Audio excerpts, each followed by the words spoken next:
Hello, everyone. Welcome to the Writer's Realm podcast, and thanks for joining us on the epic adventure we call writing.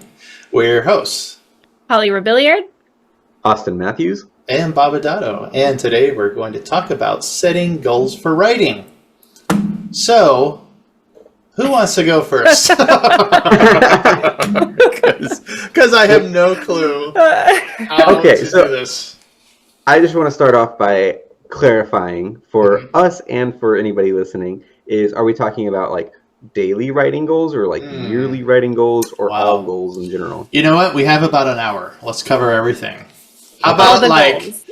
all the goals? Why don't we start all the goals on the small end? How about let's go to yearly. Like, what should we yearly? plan out Okay, yeah, it's the new year. We'll start new year. Yeah, exactly. First. Yeah. I will say... You don't know either. Okay, so I'll say what my goals are for the year, and then we can go from there, okay, I guess. Let's do that. So I have 2 books that I want to get query ready by the end of the year. And then I also have 2 books that I want to get a full finished first draft done. So that's my goal, is 2 query ready novels, and then 2 finished first drafts. So is this the same 2, or are we talking 4 books you want to get done? It's 4 books, Holy very different. Well, they're very different phases of process. Okay. So, like the Arcanist Cookbook, I want to have query ready by the end of the year. So, like the whole thing's already written. I've done 3 drafts of it already. So, just going through polishing and making things make sense. But then, like, the way I work is, like, it works best if I'm, like, I've got different things to work on. Because if I get burnt out on one thing, I can switch really easily. Yeah. So. And I feel like that's something, because we joke about being ADD, and but I feel like that helps. Yeah. If we do have something else to work on, right? So. Yeah, because if I was just going to be like, okay, I'm going to start a book this year, go through all the editing process, and then have it query ready by the end of the year, that's never going to happen for me. It's going to take me 5 years, and in the past I've just been trying to focus on one, and it's slowed me down so much by doing that that I'm like, okay, let me just commit to this part of the process with this book and then a different part of the process. That way I can have it still take as long as I need it to, but then I still feel like I'm making progress. Okay. How about you, Holly? What do you got for the year? I am not as ambitious as Austin. So one thing that I learned from last year, from writing Heartbound, was that I was really excited to get that release, and I gave myself a deadline of October 10th last year to release this book for publication. And so I was doing everything I possibly could to hit that deadline. And so by the time I released my book, was just so completely burnt out from writing and reviewing and marketing and all of that stuff. Like, I was so worn out that within 2 weeks of publishing the book, I was just like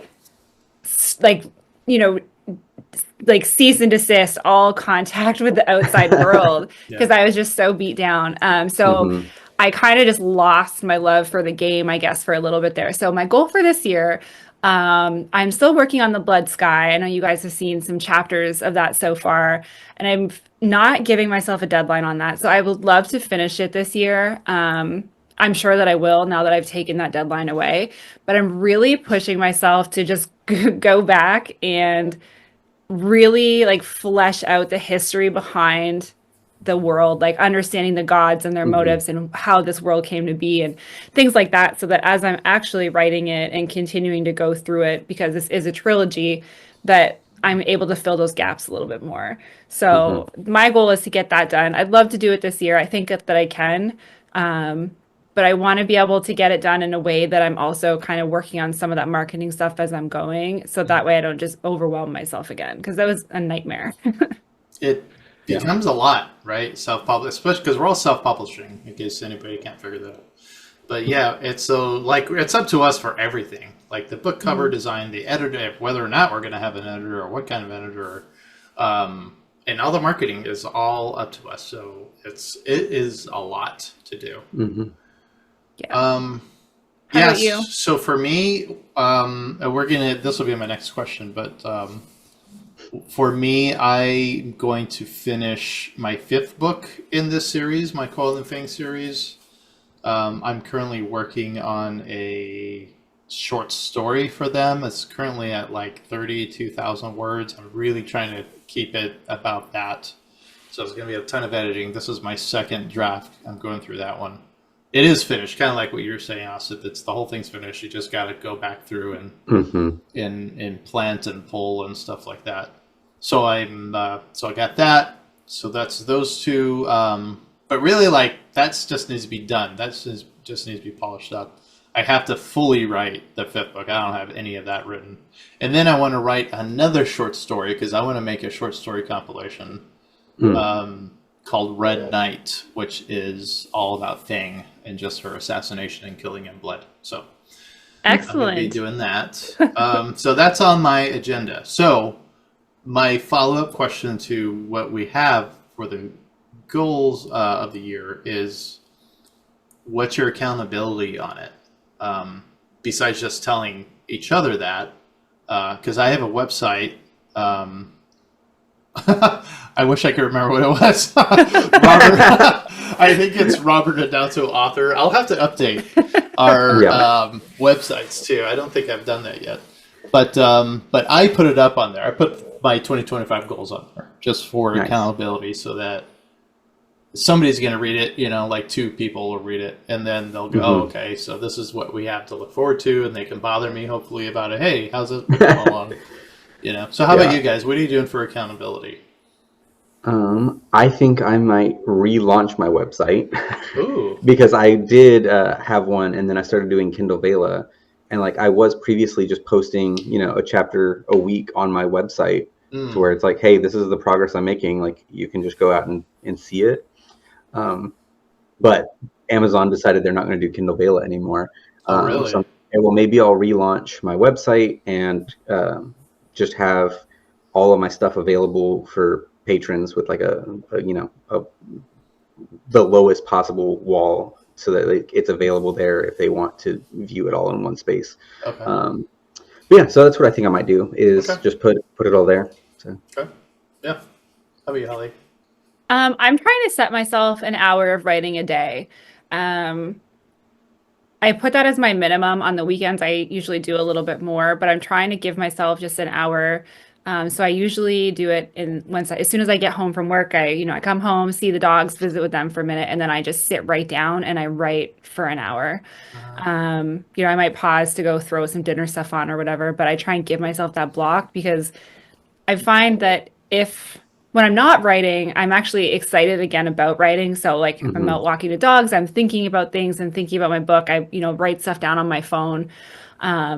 But I have to keep that momentum going, because I feel like when I get away from it, I kind of start to lose my focus. And then I have to take that time to like rethink about, okay, what was I doing? Where were my characters at? What point of the plot was I trying to figure out?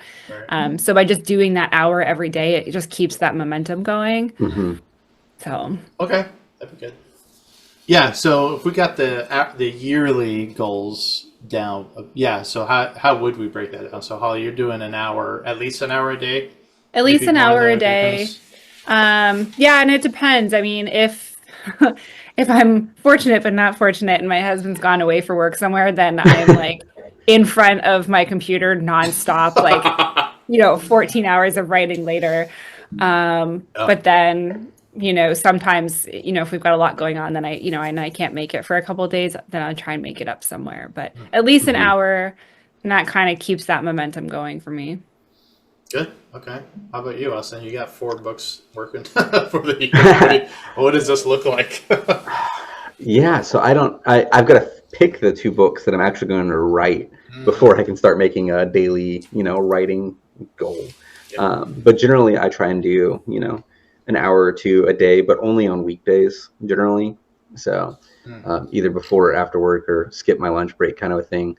And I usually am like a big sprinter, so I'm trying to be better about having the daily habit. But I'm like, a lot of times I'm like, oh, I don't write for like a month, and then I'll like knock out like 50,000 words in a month and knock out half a book. Yeah.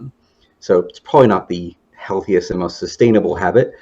So trying to get more into the 1,500, 2,000 words a day would probably be better for me. Oof, I think a lot of it, I think, depends on what kind of writer you are, though, too, right? Like if you're, I think if you're the kind of person who just is happy to just get it all out on paper, it's a little bit easier. Or if you're pantsing, it might be a little easier to just sit down and write with that flow. But if you're trying to really, take your time and think about what you're doing the first time around, and if that's just the style of writer you are, then, it can be a lot more difficult, I think, without having that structure. Yeah, I've really bitten myself in the butt though, because I am a pantser, but I'm writing dozens of connected novels, and so I'm like, I need to start a wiki on like all this stuff, because if it gets referenced, it's going to be like, oh man, I need to go try and find where in this random book it was referenced so that I can keep it all consistent and all that stuff. So that might end up having to be a goal for mine of this year, is to set up a wiki for myself to keep it all organized. Right. So luckily with the Arcanist Cookbook, I've got a glossary, so I'll just be doing that for everything now. You got footnotes? Yeah, well, actually, so I did make the decision that I think from now on, I kind of want to release 2 versions of every book and have like the novel and then the annotated novel, where it's just like, it's got this, in-universe person going through and making like footnotes and endnotes and all these things of like, That's cool. Maybe some spoilers, but also hidden things that are like going on behind the scenes. So okay. Yeah, for me, I took all of December off because I had so many different things going on. It's a lot of peopling, we were hosting the holidays, both Thanksgiving and Christmas. And so I just didn't have a whole lot of time up here in my hovel. So I just want to get back to it. And I started this week, but I am still not like this dedicated, disciplined, an hour a day, like Holly mentioned. I mean, that'd be great. And hey guys, guess what? I don't work. I'm retired. Okay, so this is what's horrible, right? Like, I think all of us, even when I was working, I was thinking, oh my God, I can't wait till I retire. And then guess what, man? I'm going to be writing all day. Well, I don't. Like, it's just not, it is not happening. I mean, today I wrote probably for an hour and a half, but I don't think it was I probably wrote 500 words. So yeah, that's why I kind of guffawed at Austin's like, oh yeah, 1,500, 2,000 words. I'm like, wow. So like, should that be so Holly, you got a time, but do you have a word limit, like a word count? Like, okay, I need to make 500 words at least.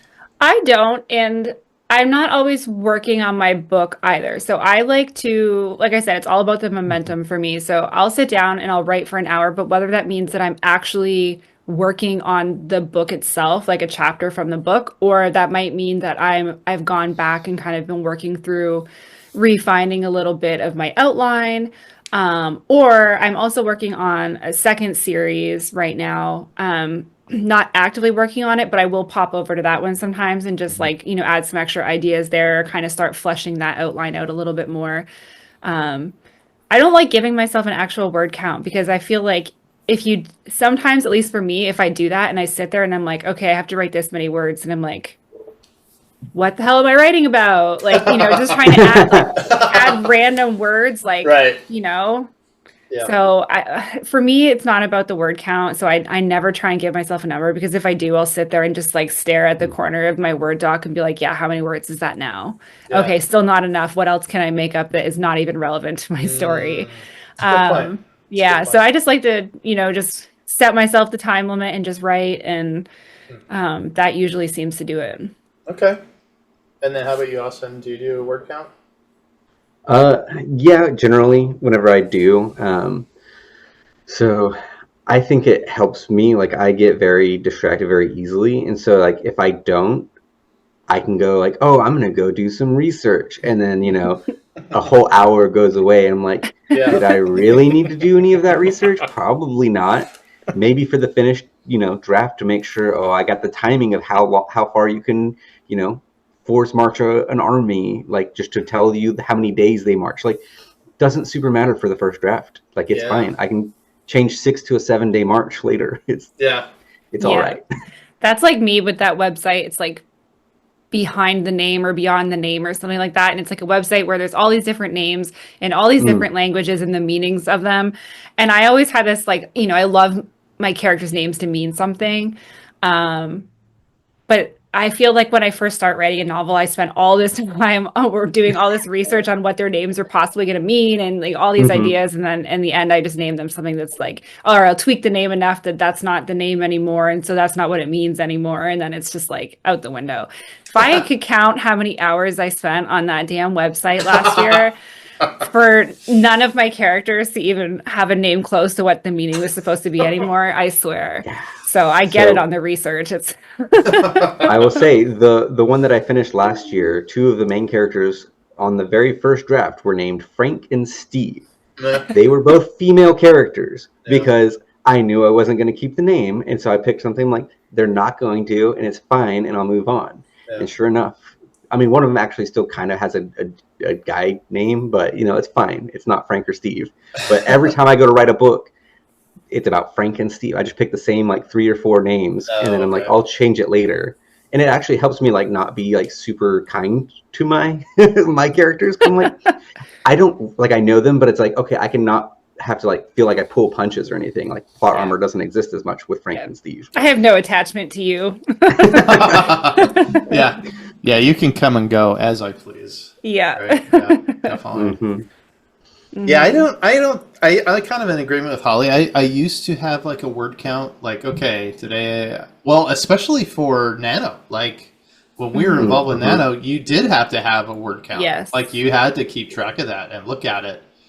And it was challenging and fun. However, that being said, like I also hated it because like you said, like, okay, I have to get 300 more words. Okay, what else am I gonna? And it's so annoying to be, I guess, that disciplined. I don't know how to explain it, boy, but that's how it would touch me. Like I didn't like it. Like I couldn't wait for that November to be over. Like because then I would take it again. I would take all December off. Like I think that's just what I do. I just take December off from writing. I mean, I take most Decembers off too. Like it's just a realistic of like the holidays are crazy busy. November's so much writing for me because I do Nano every year. And so it's like, yeah, I'm just by the end of it, I'm like, okay, it's a logical time of year to take a break. It's fine. Yeah. Yeah. I agree. I think it kind of puts you on a slippery slope too when you give yourself a specific deadline like that, because it's like, okay, well, I didn't do X many words today, which means I have to do double those words tomorrow. And then the next day you're like, you feel all this extra pressure to just put those words on the paper. And then it's like, it's almost, I think we talked about it last year, and the Nano Prep is just not getting discouraged because you have a word count, right? And I think that even if it's just your regular word count to achieve your regular goals, like you have to be careful and don't put too much pressure on it. Because you're going to discourage yourself if you're not making that count. But at the same time, if you don't hold yourself accountable, you're never going to get anything done. Yep. So it has to be a good balance. Yeah. Yeah. You gotta I think you gotta try either the word count or the timed. So speaking of time, do you guys ever try writing sprints? Half-hour writing sprints, hour writing sprints? I haven't done them. I've seen a lot of people do them, and I've always kind of thought about doing it. I think it would be fun to do a writing sprint on something and maybe this is the way they do it, I don't know, but something that's not related to what I'm writing. Like just this is your subject and this is, whatever. Okay. But not the actual novel? Yeah, I think I would like to do a writing sprint and use it as like a brain exercise. Like what can I, get the brain juices going, get my creativity going. I like that. Versus just trying to use it for my novel. Maybe it could be a scene for like later in the novel, but I don't know that I would want to do it on something I'm working on right now. Just because for me, like the way that I like to really just like think through the scenes as I'm writing them. And so I think I would really struggle with doing like a writing sprint. Okay. Yeah. I don't generally, I have before done sprints, and like part of my, I guess because of the like, rhythm of my day and when I get to write, it's kind of naturally sprinty. It's like 20 minutes here, 15 minutes there. So it's like, I guess I'm technically sprinting. But like I spend so much time thinking about it before I'm like, okay, this is the scene that I need to work on. I've got, X number of minutes to work on it. So yeah, I think it just naturally fits in that way. And like, I think that's really nice that people can think about too. It's like, just because you can't set aside an hour, 2 hours a day to write, it's like, okay, well, like find that 15 minutes and like look up all the things that people say to do during sprints, and you can use that to maximize your time throughout your day. Yeah. Yeah, I have used them. I usually do like a half-hour sprint and then like a 15-minute break, like do email, go research, and then jump back into it for like another 45 minutes sprint. And to me, that helps a lot because I know there's a break coming. I know it can stop. You know what I mean? Because I really hate, honestly, and it happens to all of us, where you're writing and then your brain just decides, okay, we're done writing, or there's something that doesn't make sense and you have to, now I have to figure out this plot hole all of a sudden, you know what I mean? Like, so there's all this stuff going on. That's going to happen regardless if you're doing sprints or not. But I found sprints helpful to me, so I recommend them. Yeah. And I mean, I think it's one of those realistic things. Like if you had, unlimited time just in front of your desk to write, like you can't just write 12 hours a day. Like you have to take breaks. You have to do things. It's just like anything else. Like you've got to give your mind rest. Like you wouldn't expect yourself to be out digging ditches for 12 hours straight. Like you would expect to need to get water or eat something at some point in the day. Yeah. Like same's true for like mental activity. Yeah. Now I would say, since I am retired and I can, so I mean, we all have days off, or like Ollie mentioned, like when her husband's gone, she can write however long she wants. But like I do find like around hour 3 to 4 hours, that didn't make any sense. After 3 hours up to 4, somewhere in that pocket of time, I do need, like, my brain just is not working anymore. Like I can't spell girl. I don't know what grammar is anymore. Stuff like that. So I think, your brain just naturally like, okay, let's go wash the dishes, or let's go, do something else. Let's go be sad that there's not a second season of Chaos. And I'm going to cry over not getting more of Jeff Goldblum as Zeus. He's the best. I love Jeff Goldblum. I actually saw him at the airport. He was right in front of me. He was like 5 feet away from me. And I looked up from my coffee or my phone, and he looked at me. Like, we met each other, and then I just went right back to my phone. And I was just like, is that Jeff Goldblum? Like, on my phone, is that Jeff Goldblum? Is that? And then he, like, walked away, and I was like, oh my God, it is. Should I go say something? I'm so dumbstruck, because I love him. Yeah, he's fantastic. Anyway, that was my story for the day. So, well, let's talk about, how about distractions while we're setting goals? Do we need a closed door? Headphones while we're working? I can't do headphones, really. Like, I need actual speakers or whatever. Like, it helps me so much. Like, I feel like the headphones sitting on my ears for an extended period of time, just that will distract me because it'll start to get really uncomfortable. But yeah, closed door is ideal for sure. Okay. I can do either or, but it depends on what kind of noise is going on outside of the doors. I somehow I do a pretty good job of being able to block it out, and I don't get too distracted by things. Now, unless it's like, I have one dog who will just come and sit beside me and stare at me, and like you can feel her eyes burning into the side of you. And that one I always notice. The other ones are very low key, but this one is like, hello, I'm here. And until you give her whatever she wants, she'll sit there for hours. And that I find very distracting because I know that she's there, and I know that she knows that I know that she's there. But aside from that little distraction, the noise doesn't bother me too much, but it also kind of just depends on what it is. Like, if it's a consistent noise, yes. Like, if it's a consistent TV, but if it's like, an action show or movie or something like that, where, or the commercials, God forbid, those commercials when it's quiet and then all of a sudden the commercial comes on and it's 8 times louder, I'm just like immediately right out, and I'm like, door closed. Yeah. I don't remember who it was, but this author, I mean, he's super popular. He's like one of the top 5. He makes $1 million a month or something. But the way he writes is he has in old school like DOS run computer in front of him. No internet, in other words. Wow. He just has because he says I will be on the internet all day.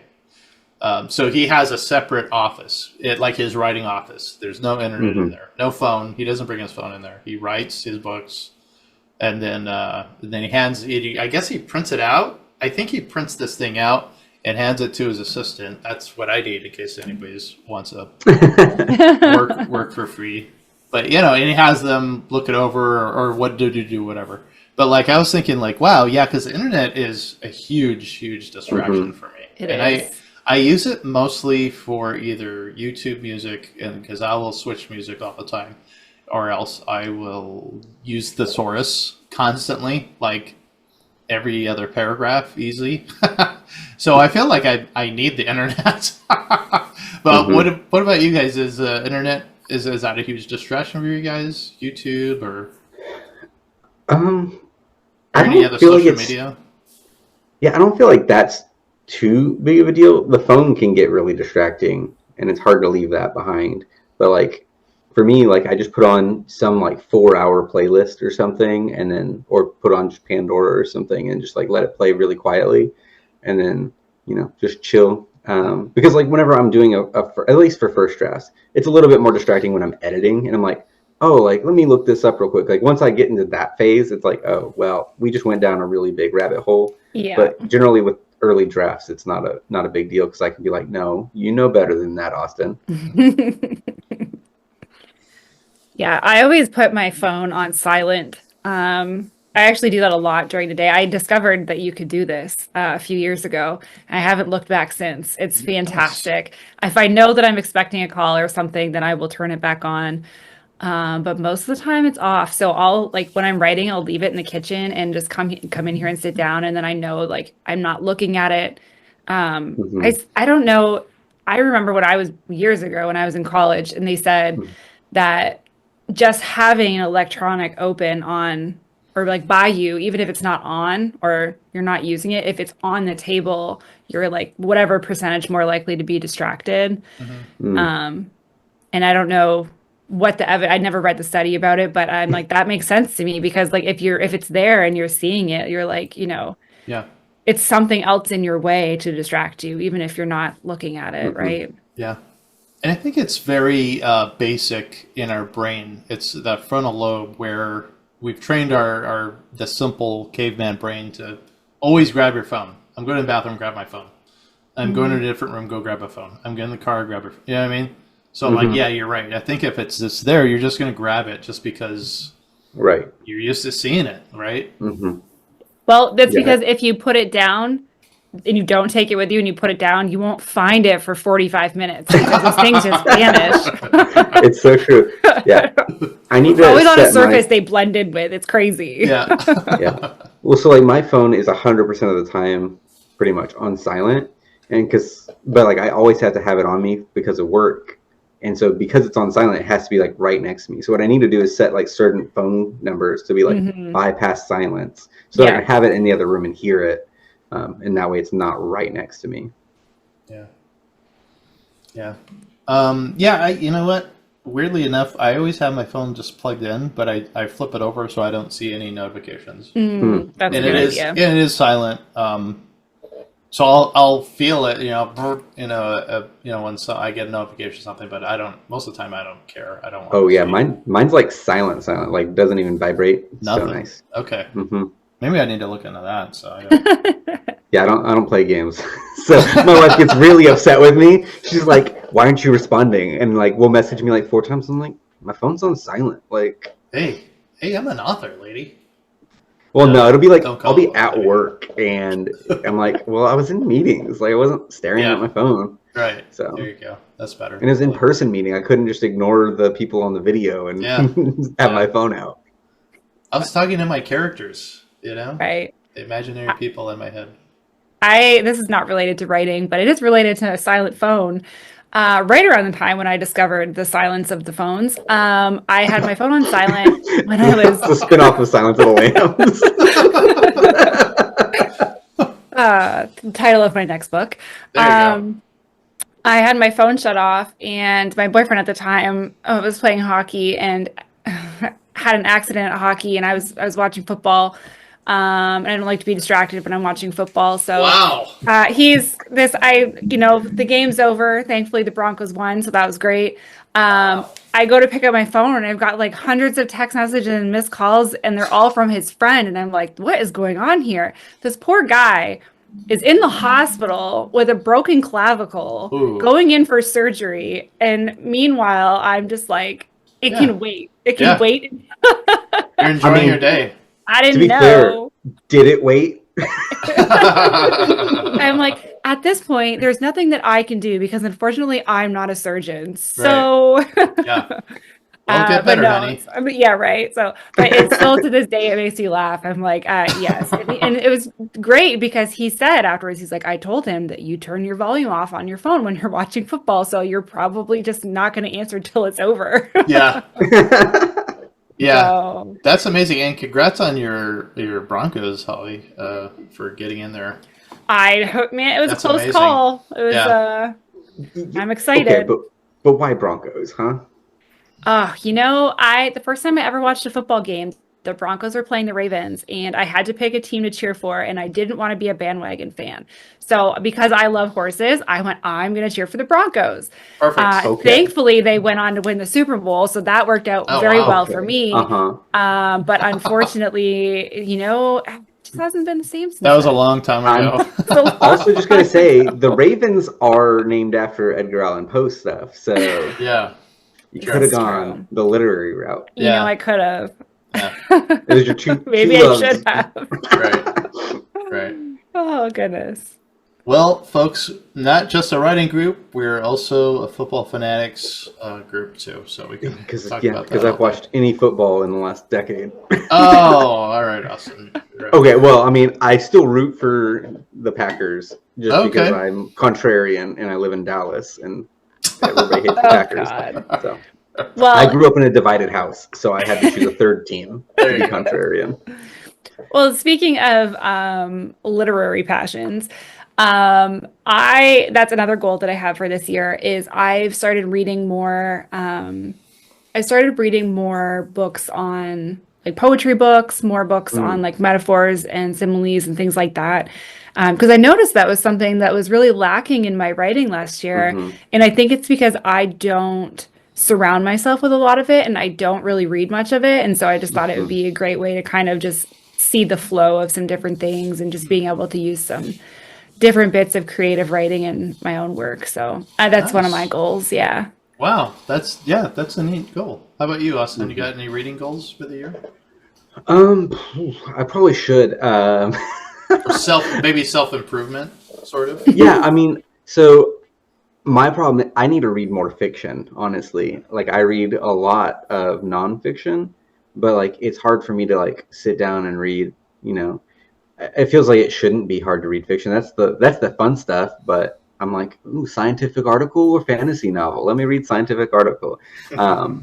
But yeah, I think I need to be better about it. So I did. I was going to say enlist. I did subscribe to Audible. So I'm like, okay, I'll get at least my one book a month and there'll be, honking epic fantasies. So right now I'm going through Brandon Sanderson's fifth book in the Stormlight Archives because it's like 60 hours for one credit. And I'm like, yes, please. Thank you. So Nice. That's really Yeah. cool. Actually, I found out that if you subscribe to Amazon Music Unlimited with their monthly membership, which is the same price as I was already paying for Spotify, you get one free audiobook through Audible. Ooh. nice. So you get, yeah, I know. I'm like, hold on a second. We need to change immediately That's fair. so that And I it's the can get same a free price. audio. The same price. $10. So I generally cancel my subscription, and then like every 5 or 6 months, they're like, "Do you want 3 months for $1 a month?" I'm like, "Yes, please." So, Yeah, play the system.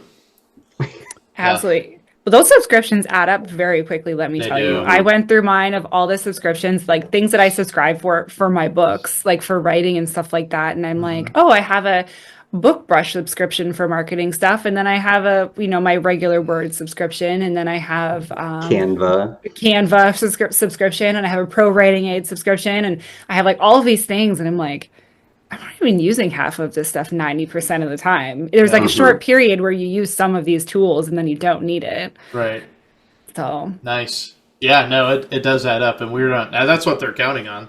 You yeah. just get so many subscriptions and gym memberships, and you just completely forget because you're like, oh, it's just $10. I'll do that, but then it ends up being $120 worth of stuff, right? So Yeah.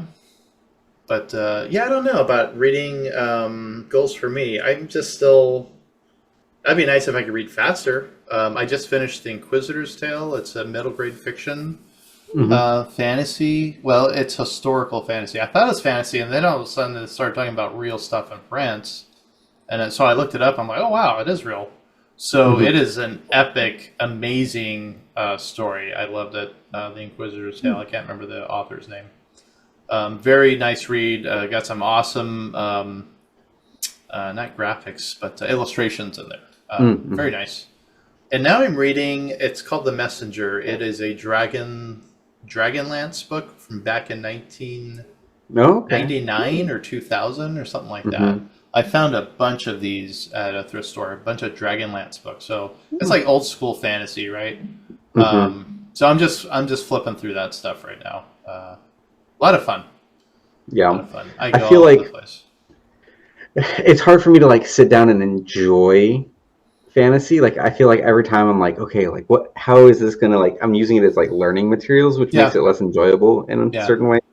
So like I picked up a bunch of like Dragon Rider stuff because I'm working on a couple of Dragon Rider books, like a series, and I'm like, you're talking okay, about but Anne all I'm McCaffrey? doing, yeah, but there's a few different. So like, Okay. yeah, that's the one that like everybody goes to. Right. But there's like a few different ones. I'm like, okay, like how do we treat it? So just trying to get into that and see like, okay, like how do you handle the dragons? Like what are they like? Or like what kinds of things should they be doing? And it's like, do they talk, right? Are they intelligent, or are they just a steed? Or yeah. And so just getting into like also just the way that they're like the active, like how do you like describe a dragon moving and like acting is it very bird-like or whatever, like trying to get into all of that. And I'm like, okay, but now I'm missing the entire book because I'm just focused on those kind of things. So it's amazing what you pick up too. Like the way that I look at fiction now, especially like fantasy, has completely changed. And as I'm going through and reading stuff, so two of my coworkers, they're both, really big into fantasy. And so we'll have these book conversations all the time, and they'll be talking about like theories of what's going to happen in the book and things like that. And like, at one point they were going on about something, and I'm like, yeah, she's going to kill him or he's going to die. And they're like, well, how do you know that the book's not out? And I'm like, because the author has said like 6 times throughout 3 books, like you'll be the death of me, or, oh, like this, will, like something that you do will be the death of me. And I'm like, when they say it that many times, it's going to happen. Like, trust me, it's coming. So it's really hard because like you see stuff like that, and it's like, or I know we talked about it before, but I'll pick up on a specific phrase that they'll use, and then they'll use it over and over and over throughout the book. And I think the way that I read now has changed enough that I just pick up on those little things. And so I'm like, man, this sucks. Well, and it's funny because like I've started doing that even like other things. So like I watch like D&D stuff. And so like anytime I'm watching Brennan Lee Mulligan do a DM something, he'll be like, amazing. And it's like every 3 minutes somebody says something and he responds amazing, and I'm like, it's really hard to unsee it. But like, yeah, it's those kind of things where it's like, okay, you're reading the Lord of the Rings, I'm like, how many times can they tighten their belts and prepare for the road? Like it's the exact same phrase over and over again. It's like, okay, it's hard. It is kind of hard as writers. The more you write, the more you study other people's writing. So I can see nonfiction, because for me, there wouldn't be anything to study in there, just for self-help, or whatever it is that you're reading. But it's hard. It's hard to separate yourself and just enjoy a book. Because, I mean, if I'm reading Lord of the Rings, or The Hobbit, I'm going to look at it and go, how did he describe the fields of Pelennor? What's the emotion behind the character? You know what I mean? Like, so I can't just read it and go, wow, this is so neat. It's just like, God dang it, how does this guy do this? It's very tough. Yeah. Just real quick, this is another tangent. We love doing this. Holly, I'm in the middle of your book. And I just got to the point where I'm like, wait a second, this is, well, I don't want to throw out any spoilers. But I remembered all of a sudden, like, wait a second, that's what this book reminds, so it's like perfect. But you wrote a chapter on riding horses, and I can't remember. Yeah. I swear, Holly, that was incredible. Because it was when Austin was talking about dragon riding. You are so amazing at, and it sounds bad, like, out of all the chapters, but like, that was an amazing chapter. It really took me away. Okay, here we go. I wasn't studying your book. You know what I mean? Like, I was enjoying it. That chapter really just brought me up to this level of like pure reader, and wow. Anyway, I just wanted to give props to you. Well, thank you. That was because that's something I can't do. I'm not around horses, but I'm like, oh no, she is around horses all the time, so she knows. That was actually, my cousin said the same thing when she's an English teacher, and she read it, and she said, she's like, I can pick up on the parts that I know are 100% you, because you can tell just by the way that the writing is, like the character, whatever they're doing, if it's something that you've done or you've experienced, is so natural the way that they're doing it, because you're writing from your own experience, right? Which is what makes it a little bit easier. You don't have to think about it. It's just second nature at that point. So thank you. As soon as I finished that chapter, I'm like, oh my God, I have to just give Holly props, because that was incredible. So everybody go buy Heartbound. So boy, thank you. I was going to say, Austin's going to have to go start riding dragons now. Yeah. I have to. Hey, I mean, to be fair, in one of them, they're not actually dragons. They're machines that they just call dragons because they cheated. So it's a diesel. It's a diesel punk dragon book. Oh, nice. So that's awesome. But yeah, so hydrogen combustion engine dragons. Ooh, so that sounds cooler. Fire breathing, right? Yeah, exactly. Hydrogen. So it just ignites the hydrogen. So problem solved. Boom, literally. We watched the Deadpool Wolverine yesterday. Yes, the movie, and all I can think about is that sounds like something that would come out of the void. When he was like, "This looks like a little bit like Furiosa, but that'd be an IP infringement, right?" That was so freaking funny. Anyway, I've watched that movie like 8 or 9 times. I swear to God. I enjoyed it a lot. I wasn't sure I was going to like it because of like Logan is like my favorite superhero movie of all time. Oh yeah, maybe number 2, but probably number 1. Yeah. And so I was like, oh man, it's going to just dunk all over that, and it did, but in just the most respectful way possible, and it was great. Really, a whiff of necrophilia at the beginning. Yeah, exactly. I mean, like it didn't.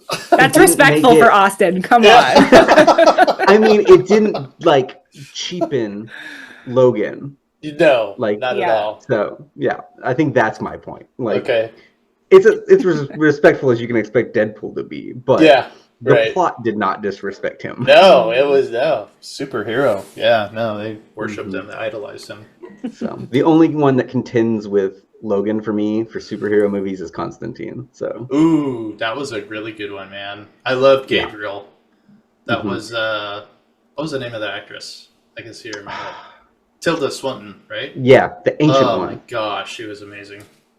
That was a good movie. So, all right. Well, we've turned into a movie review. Okay. Do we have any more goal stuff?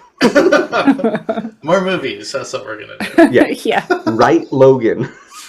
Right, Logan. Yeah. I don't know about any more goal stuff. I think we may have covered everything. I don't know if we were any help to anybody, but we're. Set your goals. Try and hold yourself accountable. It's okay that if you can't make those goals, to adjust and continue forward, but set them. Yeah. And set goals that are helpful to you. So like we've talked about very different goals here for each of us. And so like it's because that's helpful for us and it's taken us time to figure out what's helpful for us. Yeah. And so just figure that out for you. I feel like we should have called our podcast the Panthers Club because there's nobody here who remember who came on. Somebody came on and said, "Hey, do not pants," and we're like laughing, like, "Okay."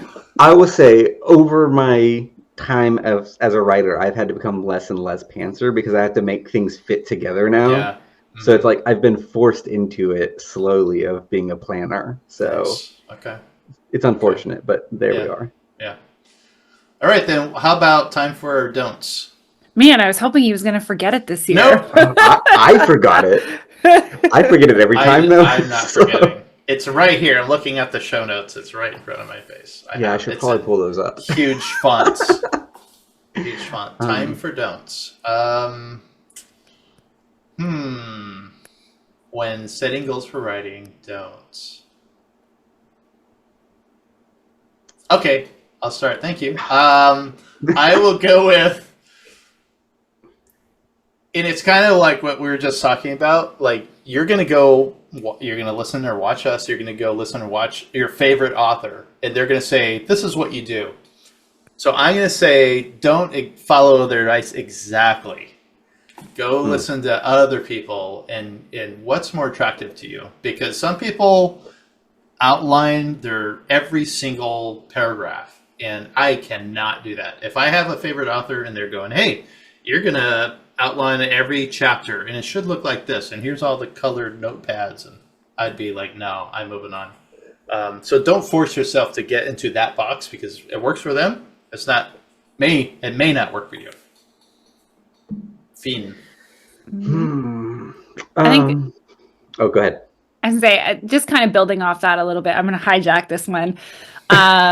It's just kind of the same thing. Is like, don't hold yourself to somebody else's word count or their, the amount that they're getting done, because what Austin can get in a day is maybe not the same as what I can get done in a day. So I can't be saying, oh, well, Austin's doing this many words every month. I should be, pumping out a book every 4 days too. Every 4 days. Hey, that's true. He doesn't sleep. Well, if we're gonna go there, I'm gonna go slightly tangential to that and say, don't be afraid to have flexible goals. So like, some days or some months I might get 60,000 words in just like April, but guess what? May I might get 0, and that's okay too, because it's like it's very different for different people. And so like I am like a I don't know how to describe it, like not a sprinter, but like it just like barfs out all at once. It's like I sit and I ruminate on an idea for like months or years, and I'm like, okay, I finally have the inspiration, the motivation, and the time to sit down and write the full first draft. And so like it might, the Arcanist Cookbook, I finished the first draft in a month of the whole of 90% of the book.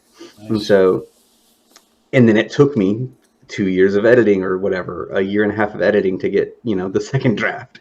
And so that's just how I tend to work. And so it's like figuring out what works for you. It doesn't have to necessarily be consistent. And so knowing that you have rhythms and stuff to your life, like life's complicated, writing's complicated, and just give room for that. So that's true. And as an addendum, don't beat yourself up, right? If all this stuff does not work, don't think you don't have what it takes. Don't think you're not successful or you never will be successful. Those are all lies. Yeah. It's just, you just have to pivot, just like what all of us are saying. You have to pivot and find what works for you.